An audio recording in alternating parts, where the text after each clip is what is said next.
Okay. हाँ तो बच्चों, आप लोगों का जो है क्लाइमेटिक कंट्रोल्स में पढ़ा रही थी, जिसमें आप लोगों को मैंने लैटिट्यूड एल्टीट्यूड बता दिया था, लेकिन फिर एक बार जो है ओरली हम लोग इसको जो है रिपीट कर ले रहे हैं। There are 6 major controls of the climate at any place of any place.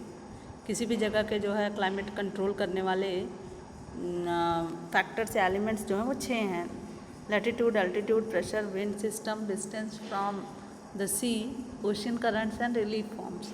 जिसमें पहला है आपका latitude. Due to the curvature of the earth, पृथ्वी की संरचना के कारण the amount of solar energy received varies according to the latitude. ये मैंने आपको जो नोट्स दिया है उसमें समझाया था, है ना, कि क्यों पृथ्वी की संरचना जो है गोल होने की वजह से जो लैटिट्यूड इक्वेटर है वो कैसे पृथ्वी को 2 समान भागों में डिवाइड करता है। ऊपर के भाग को हम लोग नदर्न हेमिस्फीयर, सदर्न हेमिस्फीयर, नीचे के भाग को कहते हैं।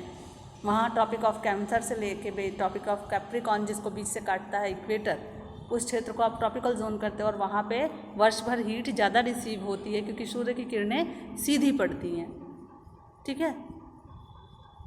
तो यही है पृथ्वी के कर्वेचर के अनुसार कैसे अलग अलग स्थान पृथ्वी के जो हैं वो सूर्य के रोशनी को या सूर्य की किरणों को या गर्मी को अलग अलग जो है अनुपात में या अलग अलग रेशियो में जो है रिसीव करती हैं, ठीक है। तो due to the curvature of the earth the amount of solar energy received varies according to latitude, यानी इक्वेटर की स्थिति के अनुसार।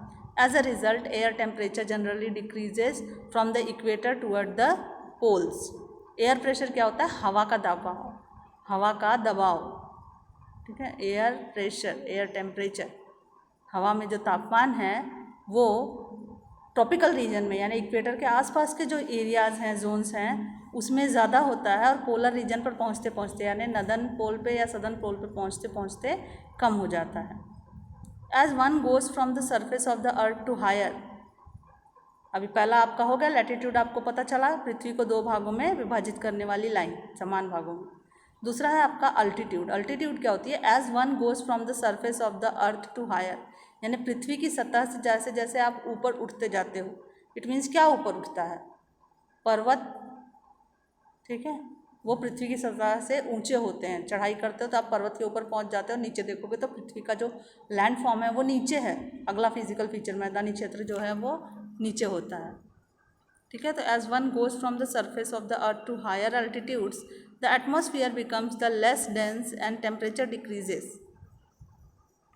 हवा में जो है वातावरण में, एटमॉस्फेयर में हवा का दबाव जो है, घनत्व जो है वो कम हो जाता है। लेस डेंस, डेंस यानी होता है घनत्व, ठीक है। दबाव कम होता जाता है और टेम्परेचर जो होता है वो डिक्रीज होते जाता है क्योंकि सूर्य से दूरी जो है वो बढ़ती जाती है पोलर रीजन्स में, ठीक है। तो the hills are there for cooler, तो पहाड़ियाँ इसीलिए क्या होती हैं? ठंडी होती हैं। ड्यूरिंग समर्स भी, यानी गर्मियों के दौरान भी पहाड़ी क्षेत्र ठंडे होते हैं। The pressure and wind system of any area depend on the latitude and altitude of the place. अब प्रेशर और विंड सिस्टम के लिए जिम्मेदार जो तत्व हैं वो एल्टीट्यूड और लैटिट्यूड दोनों हैं। लैटिट्यूड कैसे है? लैटिट्यूड इक्वेटर की स्थिति के अनुसार, कि आप इक्वेटर के आसपास हो या इक्वेटर से बहुत ज़्यादा दूर हो, तो आपको जो है हवा का दबाव या ठंड पता चलती है, ठीक है। उसके अलावा अल्टीट्यूड भी बताता है। अल्टीट्यूड यानी आप सरफेस पे हो पृथ्वी की या पृथ्वी की सतह से ऊपर उठते चले जा रहे हो, जहाँ पे हवा का घनत्व या डेंसिटी कम होती चली जा रही है। तो ये दोनों चीज़ें जो हैं वो आपको प्रेशर और विंड सिस्टम जो है डिस्क्राइब करती हैं। बात समझ में आ रही है? ना समझ में आए तो कमेंट करिएगा आप लोग या अपने व्हाट्सएप ग्रुप में बताइएगा कुछ, अगर इसमें से नहीं समझ में आ रहा हो प्रेशर और विंड सिस्टम वाला तो उसको मैं फिर आपको एक नोट्स में समझाऊंगी, ठीक है। Does it influences the temperature and rainfall pattern. पहले भी मैंने बताया आपको जो प्रेशर और विंड सिस्टम है वो टेम्परेचर और रेनफॉल दोनों को प्रभावित करता है। टेम्परेचर को कैसे प्रभावित करता है? क्योंकि जैसे जैसे आप एल्टीट्यूड पे ऊपर चले जाते हो वैसे वैसे हवा का घनत्व कम होता जाता है और ठंड बढ़ती जाती है, ठीक है। तो टेम्परेचर पे प्रभाव पड़ा और रेनफॉल पे भी इसी तरीके से प्रभाव पड़ता है। रेनफॉल पे प्रभाव पड़ता है हवाओं की दिशा के अनुसार। हवाएं किस दिशा में बहती हैं और कब कहाँ से टकरा के रिवर्स लेती हैं, ठीक है। तो reversal monsoon and monsoon reversal system आपको आगे इसी चैप्टर में बताया गया है। फिर आपका rainfall pattern, the sea exerts a moderating influence on climate. जो समुद्र होता है वो मॉडरेटिंग इन्फ्लुएंस यानी सामान्य सा प्रभाव जो है डालता है वातावरण पे। As the distance from the sea increases, जैसे जैसे समुद्र से दूरी बढ़ती जाती है, इट्स मॉडरेटिंग इन्फ्लुएंस डिक्रीजेस।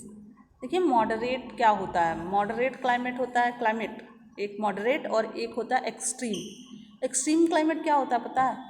मैं पहले आपको एक्सट्रीम और मॉडरेट बता देती हूँ, फिर उसके बाद में आपको समझ में आ जाएगा कि समुद्र से दूरी के साथ साथ मॉडरेट जो है वो कम क्यों होता जाता है, कम होने का क्या मतलब है, ठीक है। एक्सट्रीम क्लाइमेट होता है, जैसे देखिए आप उत्तर प्रदेश में रहते हो, दिल्ली नहीं जाते हम उत्तर प्रदेश में ही चलते हैं। उत्तर प्रदेश में आप देखोगे कि जब गर्मियाँ पड़ती हैं बहुत ज़्यादा गर्मी पड़ने लगती है ना, लोग घरों में ही रहते हैं, फिर भी पंखा कूलर एसी सब जो है इनका जो है इम्पोर्टेंस ही ख़त्म हो जाती, पता ही नहीं चलता है इन सब की हवा कितनी लग रही है ना, इतनी ज़्यादा गर्मी बढ़ जाती है। ठंडियों में क्या होता है, इतनी ज़्यादा ठंडी पड़ जाती कि आप आग के पास बैठे हो, अलाव के पास बैठे हो, खाने पीने पे आपके प्रभाव पड़ता है, गर्म भोजन खा और उसके बाद भी ठंडी लगती है, बीमार पड़ने लगते हो। दैट इज़ एक्सट्रीम क्लाइमेट, कि गर्मी में बहुत ज़्यादा गर्मी लगे और ठंडी में बहुत ज़्यादा ठंडी लगे। ऐसे कुछ इलाके कौन कौन से हैं आपके? एल्टीट्यूड पे आप मत जाइए, जम्मू कश्मीर की तरफ ना जाइए, हिमाचल प्रदेश की तरफ मत जाइए, लेकिन आपके एक्सट्रीम क्लाइमेट वाले जो प्रदेश हैं या राज्य हैं वो हैं दिल्ली है, पंजाब है, चंडीगढ़ है, हरियाणा है, उत्तर प्रदेश है, बिहार है, झारखंड है, ठीक है। तो ये सारे आपके एक्सट्रीम क्लाइमेट वाले क्षेत्र हैं। क्यों? क्योंकि यहाँ पर ठंडी में ठंडी ज़्यादा पड़ती है और गर्मी में गर्मी ज़्यादा पड़ती है। अच्छा, मॉडरेटिंग क्लाइमेट क्या होता है? आप लोगों ने सुना होगा मुंबई में या दक्षिण में, भारत के दक्षिण में जो होता है बहुत ज़्यादा ठंडी नहीं पड़ती, यही सुना है, बहुत ज़्यादा ठंडी नहीं पड़ती है। क्यों नहीं पड़ती है? बहुत ज़्यादा गर्मी भी नहीं पड़ती है, बहुत ज़्यादा ठंडी नहीं पड़ती तो बहुत ज़्यादा गर्मी भी नहीं पड़ती है, वहाँ का तापमान हमेशा मॉडरेट चलता है, क्लाइमेट जो है वो मॉडरेट रहता है, क्योंकि समुद्र से दूरी जो है उसकी कम है। दिल्ली, पंजाब, हरियाणा या उत्तर प्रदेश की दूरी जो है समुद्री इलाकों से बहुत ज़्यादा है, क्योंकि हम लोग उत्तर में रहते हैं। दिल्ली, पंजाब, हरियाणा, उत्तर प्रदेश, बिहार जो है ये भारत के उत्तर में स्थित है और सारे के सारे समुद्र जो हैं आपके वो दक्षिण में पेनिनसुलर इंडिया के पास स्थित है। तो ये है समुद्र से दूरी। समुद्र से दूरी जितनी ज़्यादा बढ़ती जाती है उतना ज़्यादा मॉडरेटिंग इन्फ्लुएंस जो है क्लाइमेट पे वो कम होता जाता है, और जितने ही आप समुद्र के नज़दीक रहोगे क्लाइमेट जो है मॉडरेट रहता है। मॉडरेट रहना यानी ना बहुत ज़्यादा गर्मी पड़ना और ना ही बहुत ज़्यादा ठंडी पड़ना। इट मीन्स आपके कपड़ों या खान पान पे कोई विशेष प्रभाव नहीं पड़ता, तो वो होता है मॉडरेटिंग इन्फ्लुएंस। फिर वही लाइन देखिए, द सी एक्सर्ट्स यानी समुद्र प्रभाव छोड़ता है moderating influence on climate, climate पे, जलवायु पे। As the distance from the sea increases, जैसे जैसे समुद्र से दूरी बढ़ती जाती है, इट्स मॉडरेटिंग इन्फ्लुएंस डिक्रीजेस, इसका जो सामान्य करने वाला, वातावरण को सामान्य करने वाला प्रभाव है वो कम होता जाता है। And the people experience extreme weather condition, और फिर उन इलाकों में क्या होता है, लोगों को एक्सट्रीम वेदर कंडीशंस जो है देखने को मिलती हैं, वो लोग एक्सट्रीम वेदर कंडीशंस को फेस करते हैं। इट मीन्स गर्मी में बहुत ज़्यादा धूप होगी, बहुत ज़्यादा गर्मी लगेगी, प्यास लगेगी, और ठंडी में बहुत ज़्यादा ठंड का एहसास होगा। फिर आपका नेक्स्ट है, the condition is known as continentality, इसको आप कॉन्टिनेंटलिटी भी कहते हो। एक्सट्रीम क्लाइमेट वाले क्षेत्रों को कॉन्टिनेंटलिटी में भी शामिल किया जाता है। उसका मतलब क्या है, very hot during summers and very cold during winters. Ocean currents along with assure, next है आपका ocean currents along with assure, यानी किनारे पे समुद्र की जो धाराएं चलती हैं। Winds affect the climate of the coastal area, तो उससे चलने वाली हवाएं जो होती है वो समुद्री तटवर्ती क्षेत्रों के जलवायु पे प्रभाव डालती हैं। फॉर एग्जांपल देखिए, इंस्टेंस देखिए, any coastal area with warm और cold currents flowing past, it will be warmed और cooled if the winds are onshore, यानी समुद्र से हवाएं जब बहकर लैंड मास की तरफ आती हैं तब वो हवाएं ठंडी होती हैं। किनारे पर, हाँ, किनारे पे ये एहसास, किनारे वालों को समुद्र से लैंडमास की तरफ चलने वाली हवाओं का भी एहसास होता है और लैंड मास की तरफ से समुद्र की तरफ चलने वाली हवाओं का भी एहसास होता है। ओशियन करंट्स जो होते हैं वो विंड से ही प्रभावित होते हैं। आपका ज्वार है, भाटा है, ठीक है।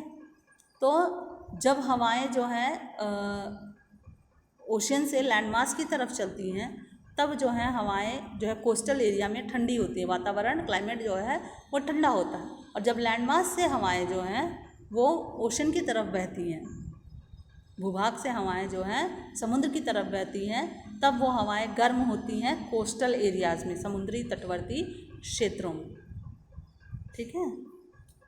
इसके बाद आपका है फाइंड आउट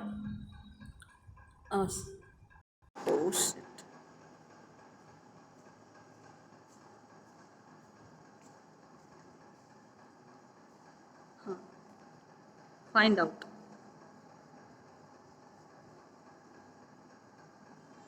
फाइंड आउट में आप देखिए, why most of the world's deserts are located in the western margin of continents in the subtropics. Subtropical area आप जानते हो टेम्परेट जोन है। टेम्परेट जोन, एक सेकेंड, आपको मैं टेम्परेट जोन जो है आपके नेक्स्ट पेज पे जो मैप दिया है उसमें दिखाती हूँ। देखिए ये है, इसमें आप देख रहे हो ये है आपका भारत, इंडिया, देख रहे हो ये पेनिनसुलर इंडिया है। फिर होना क्या है इसमें, आपका ये लाइन जो है ये है ट्रॉपिक ऑफ कैंसर, ठीक है। ट्रॉपिक ऑफ कैंसर जो है वो भारत के मध्य से कच्छ के रण से होते हुए गुजरती है। और देखिए इस तरह से ये ट्रॉपिक ऑफ कैंसर भारत से पास हो रही है, डैश डैश वाली लाइन जो है, ठीक है। तो आपके डेजर्ट यहाँ पे आपको कहाँ देखने को मिलते हैं, वेस्टर्न पार्ट्स में, यहाँ पे, ठीक है, ये समवेयर हियर, यह है आपका वेस्टर्न पार्ट। तो आपको पूछा गया है फाइंड आउट, विश्व के ज़्यादातर जो है डेजर्ट वो वेस्टर्न पार्ट में ही क्यों पाए जाते हैं किसी भी सब कॉन्टिनेंट के। अब सब कॉन्टिनेंट क्या है, सॉरी सब ट्रॉपिक क्या है, ये है आपका ट्रॉपिकल रीजन, ठीक है। यहाँ से लेकर इक्वेटर तक ही नहीं बल्कि नीचे ट्रॉपिक ऑफ कैंसर जहाँ जाएगा, मान लेते हैं आप ये लाइन आपकी ट्रॉपिक ऑफ कैंसर है, ये आपकी इक्वेटर है, इनफैक्ट है नहीं इक्वेटर, इक्वेटर बहुत नीचे है, और ये आपका ट्रॉपिक ऑफ कैप्रिकॉर्न है। तो ये टोटल इलाका जो है आपका, ये आपका ट्रॉपिकल रीजन है और ये है आपका सब ट्रॉपिकल रीजन। तो आप जान रहे हो सब ट्रॉपिकल रीजन यानी ट्रॉपिक ऑफ कैंसर से ऊपर का हिस्सा। तो ट्रॉपिक ऑफ कैंसर जो है ये है, इससे ऊपर का हिस्सा जो है ये सब ट्रॉपिकल रीजन है। और आपके डेजर्ट इंडिया का जो है वो यहीं पे लाई करता है, ठीक है। यहाँ से अरावली पर्वत रेंज, अरावली श्रेणी जो है वह आपकी कुछ इस तरह से बहुत बड़ी हो गई, एक्चुअली इंडिया बहुत छोटा है। तो ये है आपकी अरावली की रेंजेस, और अरावली के रेंजेस के इस साइड यानी वेस्ट में आपको जो है डेजर्ट देखने को मिलता है। तो डेजर्ट क्यों है वेस्ट की ही तरफ, हवाओं का, ओ शिट, हाँ, हवाओं का जो प्रभाव होता है। देखिए एक second, why most of the world's deserts are located in the western margin of continents in the subtropic. Subtropical area में ही आपको डेजर्ट क्यों देखने मिलते हैं, क्योंकि वहाँ पे हवा में ह्यूमिडिटी भी नहीं होती है और तापमान, क्योंकि आप ट्रॉपिकल रीजन के नज़दीक होता है, ठीक है, इसलिए वहाँ तापमान भी अधिक होता है, ठीक है। सब ट्रॉपिकल एरियाज यानी समान मॉडरेट क्लाइमेट वाले जो एरियाज़ हैं वहाँ पे वेस्टर्न पार्ट्स में डेजर्ट पाए जाते हैं, क्योंकि हवा में ह्यूमिडिटी भी नहीं होती है, समुद्र से दूरी अधिक होती है और वर्ष भर तापमान गर्म रहता है, वर्षा का रेनफॉल जो होता है वो कम होता है, क्योंकि pressure system, wind pressure system के अनुसार, अभी विंड प्रेशर सिस्टम आपको जो है अभी नेक्स्ट जो जब आपको बताया जाएगा ये वाला point factors affecting the climate, India's climate. तो इसमें जब आपको यहाँ पे प्रेशर एंड सरफेस विंड्स बताया जाएगा तब आपको पता चलेगा कि यहाँ पे वर्षा का रेनफॉल कम क्यों होता है, ठीक है। तो इसलिए जो है वेस्टर्न पार्ट में किसी भी सब कॉन्टिनेंट के सब ट्रॉपिकल एरियाज में कॉन्टिनेंट के वेस्टर्न पार्ट में डेजर्ट क्यों पाए जाते हैं। फाइनली रिलीफ, लास्ट आपका एलिमेंट है क्लाइमेटिक कंट्रोल्स का रिलीफ। रिलीफ यानी होता है आपका physical feature of any country. Finally relief too plays a major role in determining the climate of place. High mountains acts as barrier for cold और hot winds. ऊंचे ऊंचे पर्वत जो होते हैं वो ठंडी या गर्म हवाओं के लिए जो है बैरियर यानी रुकावट का काम करते हैं। They may also cause precipitation if they are high enough. और अगर बहुत ऊंचे पर्वत हैं तो वो प्रिसिपिटेशन का कारण भी बनते हैं। And lie in the path of rain bearing winds. और बादलों में हवा के साथ बारिश ले जाने वाले बादलों को रोकने का भी काम करते हैं। तो the leeward side of mountain remains relatively dry. Leeward यानी पीछे का हिस्सा, माउंटेन के जो पीछे का हिस्सा होता है वो अक्सर ड्राई रह जाता है, क्योंकि आगे ही बादल जो है रोक लिए जाते हैं बारिश के, और बादल जो है वहीं पर्वत से टकरा के वर्षा वहीं कर जाते हैं और वहीं से पानी का रिवर्सल हो जाता है और प्रेसिपिटेशन होता है, और अगला साइड जो है वो सूखा रह जाता है। ठीक है, तो आज आपका जो है इतना ही। नेक्स्ट में आपको फैक्टर्स अफेक्टिंग इंडियाज़ क्लाइमेट बताएंगे, और इतने में आपको अगर कोई प्रॉब्लम हो तो आप लोग अपने व्हाट्सएप ग्रुप में कमेंट कीजिएगा। ठीक है।